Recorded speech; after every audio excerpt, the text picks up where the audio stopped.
بسم اللہ الرحمن الرحیم نحمدہ ونصلی ونسلم علی سیدنا و مولانا محمد رسولہ النبی الکریم الامین، اما بعد۔ معزز شرکاء، آج بحمدہ تعالی سورہ الرحمن کی آیت نمبر 46 اور 47 کا مطالعہ کر رہے ہیں۔ ان آیات کا موضوع ہے رب ذوالجلال کی بارگاہ میں کھڑے ہونے کا خوف اور اس کا انعام۔ تلاوت کرتے ہیں۔ اعوذ باللہ من الشیطان الرجیم، بسم اللہ الرحمن الرحیم۔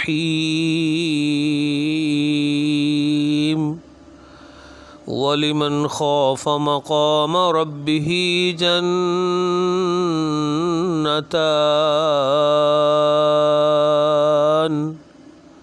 فَبِأَيِّ آلَاءِ رَبِّكُمَا تُكَذِّبَانِ۔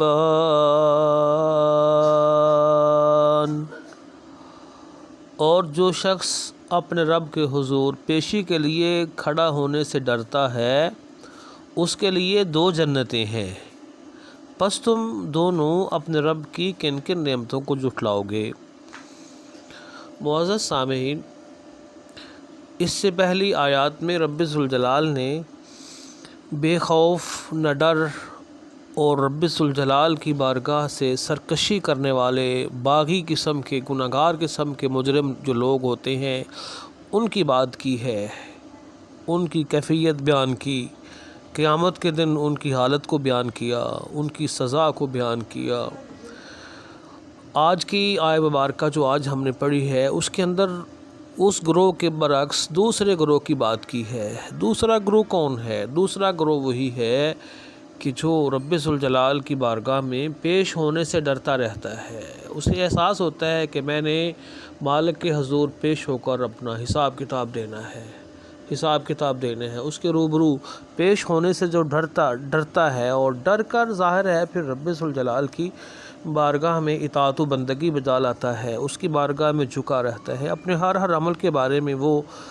جواب دہ ہوتا ہے اور ذمہ دار ہوتا ہے کہ مجھ سے کوئی ایسا کام نہ ہو جائے، مجھ سے کوئی ایسی حرکت نہ ہو جائے کہ جس کی وجہ سے مجھے رب ذوالجلال کی بارگاہ میں ذلت و رسوائی اٹھانا پڑے اور گرفت اور عذاب بھگتنا پڑے۔ حضرت عطا ایک مفسر ہیں،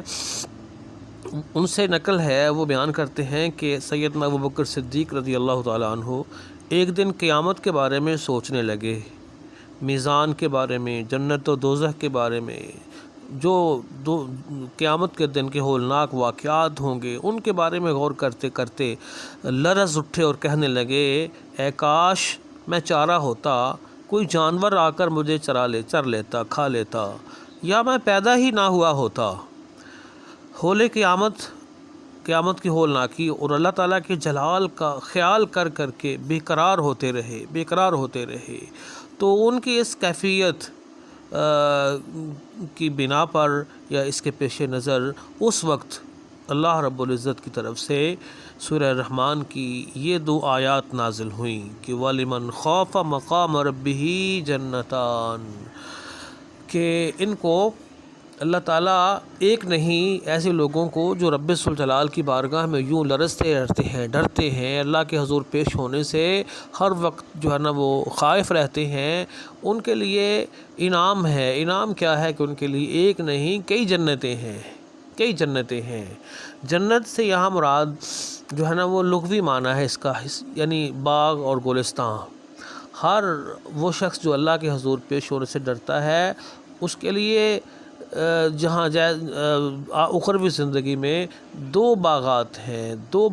ایک باغ وہ جس کے اندر اس کا رہائشی محل ہوگا، جہاں وہ اپنی فیملی اپنے خاندان کے ساتھ رہے گا، اور دوسرا وہ جہاں اس کی عام نشست ہوگی، دوست احباب سے ملاقاتیں ہوں گی، وہاں پہ وہ اللہ رب العزت کی قربتوں میں رب ذوالجلال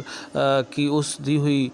جو پر رونق زندگی ہے اس میں رہے گا، جہاں دوست احباب کے ساتھ رہے گا، محفلیں ہوں گی، جس کے بارے میں قرآن حکیم کی دوسری آیت میں سورہ نون کے اندر، سورہ قلم کے اندر بیان ہوا کہ یتنازعون فیہا کأس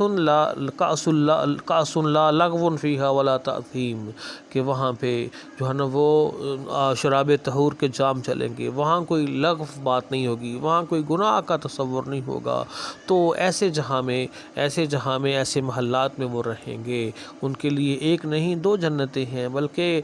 دوسرے مقامات پر جنات النعیم کا لفظ بھی آیا ہے کہ وہاں پہ ایک نہیں کئی جنتیں ہوں گی۔ یہ کن لوگوں کا مقام ہے؟ ان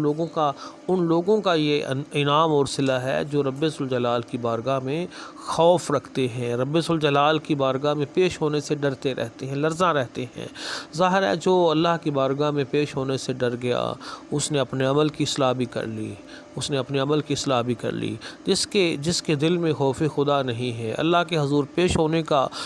تصور نہیں ہے، اس کی بارگاہ میں پیش ہونے کا ڈر نہیں ہے، وہی بندہ اپنے اعمال میں آزاد ہوتا ہے، وہی آوارہ اور عیاش بن جاتا ہے۔ دنیا میں وہی حلال و حرام کی تمیز نہیں کرتا، دنیا میں وہی اپنے وقت کی قدر نہیں کرتا، دنیا میں وہی اللہ رب العزت کی بارگاہ سے ملنے والے جو فرائض و واجبات ہیں، جو چیزیں عائد کی گئی ہیں، فرض کی گئی ہیں، واجب کی گئی ہیں، ان کا لحاظ نہیں کرتا، کھوٹے کھرے کی پہچان نہیں کرتا، حق باطل کی پہچان نہیں کرتا۔ وہی شخص جو ہے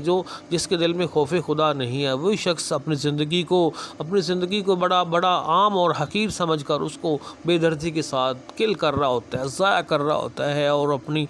تباہی کا باعث بنتا ہے۔ تو دیکھیے یہ چیز بہت ضروری ہے۔ ایمان جس کو ہم ایمان کہتے ہیں نا، ایمان، اس کی تعریف بھی یہ کی گئی ہے کہ الایمان بین الرجاء والخوف، کہ ایمان امید اور خوف کی درمیانی کیفیت کا نام ہے۔ ایمان کی کیفیت میں امید ہے اور خوف ہے۔ خوف کس بات کا؟ رب ذوالجلال کی بارگاہ میں پیش ہونے کا۔ جب خوف ہوگا اس کے ساتھ پھر اللہ رب العزت کی جو شان رحمت ہے کہ اس نے فرمایا کہ لا تقنطوا من رحمت اللہ، اللہ کی رحمت سے مایوس نہ ہونا، اس کی رحمت بڑی وسیع ہے۔ اس نے کہا رحمتی واسعت کل شیء، میری رحمت ہر شے سے وسیع ہے۔ خوف کے ساتھ ساتھ اللہ کی اس شان کے مطابق، اللہ رب العزت کی اس شان کے پیش نظر اس کی بارگاہ سے بخشے جانے کی امید کا ہونا، اس کی بارگاہ سے اس کی محبت، اس کی قربت، اس کی شفقت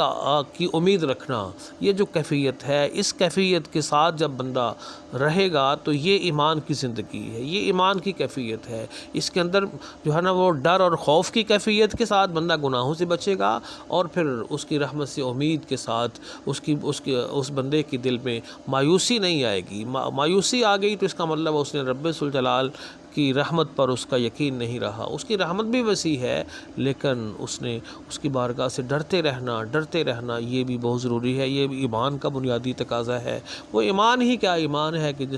جس کے بعد بھی بندہ، ایمان لانے کے بعد بھی بندہ بے خوف و نہ ڈر ہو جائے۔ جب ہم یہ مانتے ہیں کہ اللہ رب العزت روز جزا کا مالک ہے، جب ہم مانتے ہیں کہ وہ شدید العقاب بھی ہے، شدید العذاب بھی ہے، جب ہمارا یہ یقین ہے کہ اس دن اسی کی حکومت ہوگی، وہ کہے گا آج بتاؤ کس کی حکومت ہے، ہمارا ایمان ہے، تو پھر بندہ کتنا بیوقوف ہوگا، کتنا بے عقل ہوگا کہ وہ بندہ رب ذوالجلال کے ان مقامات کو پڑھ کر، سن کر، جان کر بھی بندہ کہے کہ کوئی نہیں، خیر ہے، نڈر ہو جائے، بے باک ہو جائے، اپنے عمل کی پرواہ نہ کرے، تو یہ بات قرینِ قیاس نہیں ہے، قرینِ عقل نہیں ہے، اور کوئی ذمہ داری کا ثبوت نہیں ہے، بس یہ انتہا درجے کی بے عقلی ہے۔ تو اللہ پاک نے یہاں ان آیات کے اندر اپنے